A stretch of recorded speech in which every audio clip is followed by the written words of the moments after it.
안녕하세요. 부동산 개정세법 취득세에 이어 오늘은 양도소득세에 대해서 말씀드리겠습니다. 양도소득세는 양도 시 차익이 생겼을 때 차익에 대한 신고 납부하는 국세입니다. 여기에 계산식을 이렇게 보면은요, 우선은 양도가액이 있고요. 그 다음에 양도가액에서 필요경비를 차감하고 양도차익이 됩니다. 이 양도차익에 대해서 각종 이렇게 장기보유 특별공제와 그 다음에 감면소득, 양도소득 기본공제, 감면세액 등을 차감하게 되면 총 결적세액이 되는데, 처음부터 다시 한번 꼼꼼하게 보도록 하겠습니다. 일단 양도가액이 있고요. 거기에서 필요 경비를 차감합니다. 그럼 양도차익이 될 것이고요. 양도차익에서 장기보유 특별공제, 장특공제라고 하죠. 이것을 차감하게 되면 양도소득 금액이 될 거고요. 양도소득 금액에서 감면소득과 양도소득 기본공제 인별 250만 원이겠죠. 차감하게 되면 과세표준이 나오고요.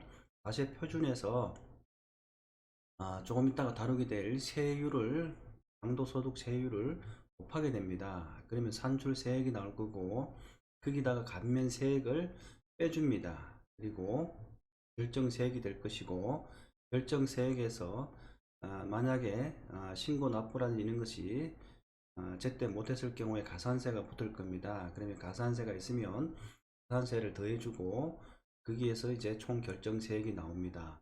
이렇게 복잡한데요. 오늘의 주된 내용은 이렇게 장기 보유 특별 공제하고 세율에 대해서 중점적으로 말씀드리려고 합니다. 여기에서 위에 필요 경비가 있는데요. 필요 경비는 원칙상 실시 취득 가액과 자본적 지출액, 그 다음에 양도 비용입니다. 실지 취득 가액은 취득 시에 실거래 가격이고요. 자본적 지출액은 아래에 있는 내용처럼 수선비라든지 자본의 가치를 올려주는 지출인데요. 어, 뭐 예를 들어 부동산이면 부동산에 정축을 했다든지, 아파트 같은 경우에 어, 그 샤시를 새로 했다든지 이러면 자산, 이런 어떤 부분이 수선비라는 자산적 가치를 올리는 것입니다. 그래서 어, 만약에 이러한 어떤 과정이 있으시면 반드시 정비 가능한 세금 계산서라든지 또는 현금 영수증 등으로 꼭 받아 놓으시기 바랍니다. 다음에요. 1세대 1주택자 장기 보유 특별공제에 거주기간 요건이 추가됐는데요. 기존에는 1세대 1주택자 실거래가 9억 초과분도 거주기간과 상관없이 보유기간 기준으로 최대 80%의 장기보유 특별공제를 적용했었습니다. 실거래가 9억원 이하의 1세대 1주택자는 보유기간, 거주기간 등 요건을 충족 시에는 비과세가 되었고요. 2019년 12월 16일 대책, 2020년 1월 1일 이후 양도분부터는 2년 이상 미거주 시 일반 공제가 적용됩니다. 표에 보듯이 1주택자일 경우는 24%부터 해가지고 최대 10년까지 80%까지 공제가 되었고요.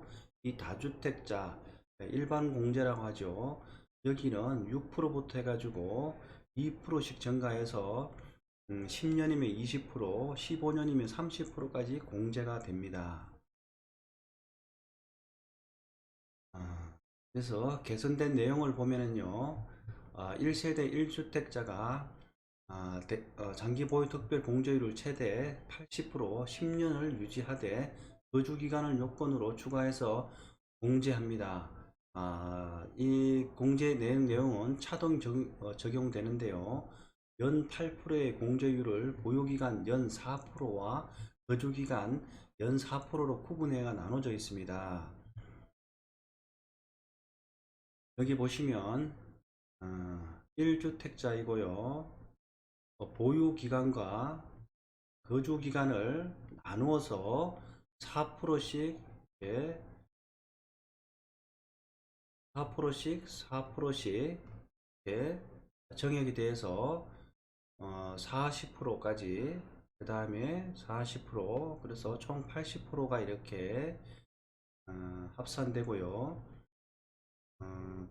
다주택자 일반 공제 같은 경우는 2%씩 해서 10년이면 20%, 15년이면 30%까지 일반 공제됩니다. 적용 시기는 법 개정 후 2021년도 1월 1일 양도분부터 적용이 되고요. 2년 이상 거주자에 한해서는 1세대 1주택자 장기 보유 특별 공제가 적용됩니다. 기 발표된 내용이고요. 그 내용을 보면 2018년도 9월 13일 9.13 대책에 따라 양도하는 주택에 2년 이상 거주한 경우에만 1주택자 장기 보유 특별 공제를 최대 80% 적용합니다. 다음에 조정지역의 일시적 2주택자 전입요건 추가 내용인데요. 중복 보유 허용 기간이 단축됐습니다. 내용을 보면 현재 기존입니다. 조정 대상 지역에 내에 일시적 2주택자는 신규 주택 취득일로부터 2년 이내 기존 주택을 종전주택이라고 종전주택을 양도시 1주택으로 보아 비과세했습니다. 일반 지역, 조정 대상 지역이 아닌 일반 지역인 경우 일시적 2주택자 요건은 3년 이내에 양도하시면 됩니다. 근데 개선된 내용을 보면 신규주택을 대체주택이라고 하죠. 신규주택을 취득일로부터 1년 이내에 해당 주택을 전입을 하고 그 다음에 1년 이내에 기존 주택을 양도하는 경우에만 비과세 혜택이 주어집니다. 단 신규주택에 기존 임차인이 있는 경우에는 전입 의무 기간을 임대차 계약 종료 시까지 연장합니다. 그 최대 기간은 2년입니다. 적용 시기는 2019년 12월 17일, 그러니까 12월 16일 날 대책이 발표됐으니까요. 대책 발표 날 다음 날부터 새로 취득하는 주택에 적용을 합니다. 물론 대책 발표 전에 매매 계약을 체결하고 계약금을 지불한 경우에는 종전 규정을 적용합니다. 그것을요 좀 더 그림을 보면서 좀 더 쉽게 설명을 한번 해보겠습니다. 조정 대상 지역에 1세대 2주택자이고 전입 요건이 추가되는 것과 중복 보유 허용 기간이 단축된 내용을 보면요, 종전주택을 2년 이상 보유하게 되면 비과세가 되겠죠. 그런데 종전주택을 가지고 있는 상태에서 신규 주택을 취득했을 때는 1년 내에 종전주택을 처분해야 되고요. 1년 내에 신규 주택으로 전입을 해야 됩니다. 그러나 2018년도 9월 13일 이전에 취득을 했다면 3년 내 종전주택을 처분하면 비과세가 됩니다. 중간에 한 번 더요 개정이 됐는데요. 2018년도 9월 14일부터 2019년 12월 16일 기간에 취득을 했다면 2년 내 종전주택을 처분 시 비과세가 됩니다. 그리고 최근 개정된 내용에 보면 2019년도 12월 17일 이후에 취득을 했으면 1년 이내 종전주택을 처분하고 1년 이내에 신규 주택에 전입을 해야 되는 요건이 쳐집니다. 단 말씀드렸듯이 임차인이 있을 경우에는 조금 전에 말씀드린 바와 같습니다.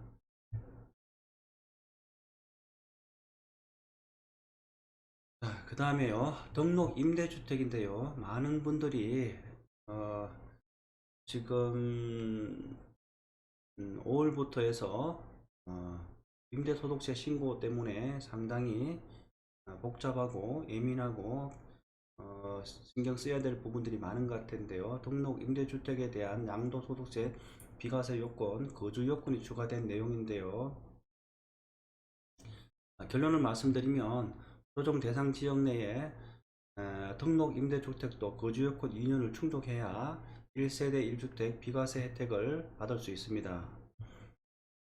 종전에는 조정 대상 지역 내 1세대 1주택 보유 기간과 거주 기간이 2년 이상인 경우 9억 원까지 비과세 혜택을 받을 수 있었으나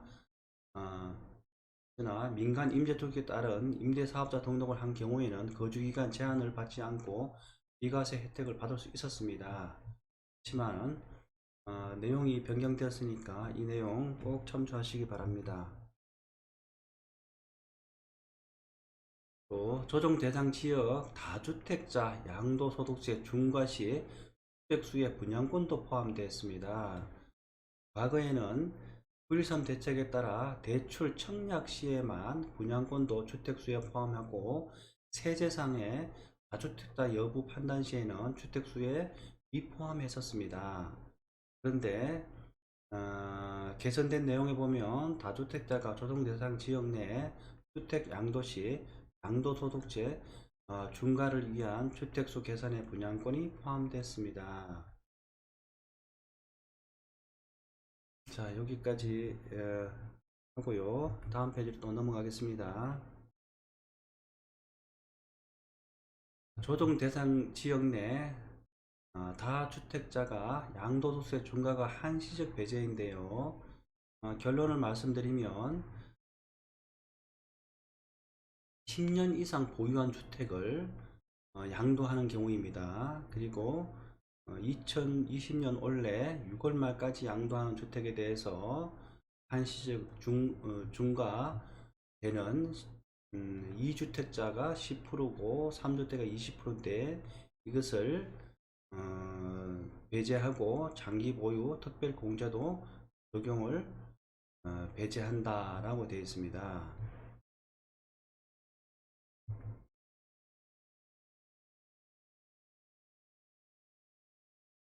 2년 미만의 보유주택에 대한 양도소득세율이 인상되어 있는데요.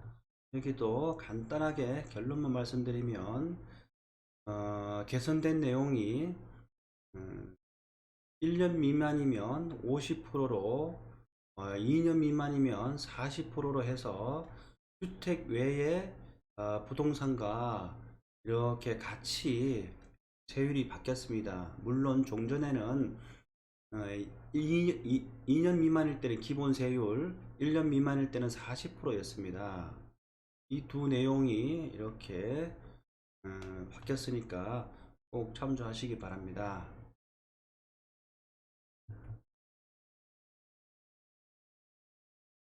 중요한 내용인데요. 1세대 1주택 비과세 적용 대상 부수토지 범위 조정인데 수도권 도시지역입니다. 비도시 지역은 주택 정착 면적의 10배입니다. 10배인데 도시지역은 5배입니다. 근데 이거를 주거, 상업, 공업 지역에 대해서는 주택 정착 면적의 3배까지만 적용해 주겠다고 비과세 적용해 주겠다는 것입니다. 그래서 예를 보면은요, 주택 면적이 60제곱미터면 대지 면적이 300제곱미터까지 비과세 됐는데요. 근데 이것을 앞으로는 3배까지만 비과세 해주겠다는 그런 뜻입니다.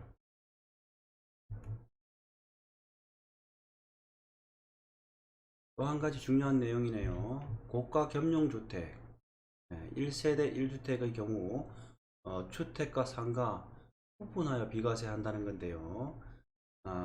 결론부터 말씀드리면 9억 이하는 당연히 1세대 1주택이면 비과세가 되겠죠. 근데 9억을 초과했을 경우에 주택은 비과세되고 상가는 과세됩니다. 과거에는 상관없이 주택의 면적이 주택 외의 면적보다 크게 되면 9억 이하든 이상이든 이렇게 다 비과세가 됐습니다. 그런데 변경 내용을 꼭 참조하시기 바랍니다. 그러면 과거의 내용을 한 번 더 보겠습니다. 주택의 면적이 있고 주택 외의 면적이 같을 때 주택은 비과세, 전세는 과세 이렇게 됩니다. 그런데 이것이 만약에 주택이 주택 면적보다도 크게 되면 전체를 주택으로 간주하여 보유요건 충족 시 비과세 됐고요. 주택이 주택의 면적보다도 작거나 같으면 주택 부분만 주택으로 판단하여 주택의 면적은 과세했습니다. 방금 요 내용이죠. 같을 때이니까 개정된 내용에 보면은 고가주택에서 주택과 상가를 구분하여 주택 부분만 1세대 1주택 비과세 및 80% 단기 보유 특별공제를 적용합니다. 이 적용 시기가 바로 중요한데요. 2022년 1월 1일 양도분부터입니다. 원래가 2020년이니까요. 2022년 1월 1일이니까 상가주택을 건생주택을 보유하고 계신 분들 같은 경우는 어느 시점에 매도할지에 대해서 참조하시기 바랍니다. 양도소득세율인데요. 앞에서 말씀드린 내용들을 다시 한번 보면은요. 토지 건물이고요. 주택가 입주권입니다. 여기서 보시면 1년 미만이 50%이고요. 1년에서 2년 미만이 40%이고 2년 이상 보유하면 기본 세율 6%에서 42%로 이렇게 됩니다. 그런데 주택가 입주권도 본래는 이렇게 40%였는데 2021년도 내년이죠. 1월 1일 양도분부터는 50%로 올라갑니다. 그리고 1년 이상 보유할 때도 마찬가지로 이렇게 기본 세율에서 40%로 이렇게 올라가고요. 40%에서 50% 올라가고 기본 세율에서 40% 올라가고 그래서 아무래도 세금 부분에서 부담이 되실 듯한데 참조해서 결세를 하시기 바랍니다. 오늘은 간단하게 양도소득세에 대해서 알아봤고요. 다음에 종합부동산세나 재산세 등등 기타 부동산을 취득하고 보유하고 처분 과정에서 방송하지 못한 내용들을 첨가해서 알려드리도록 하겠습니다. 이상입니다. 감사합니다.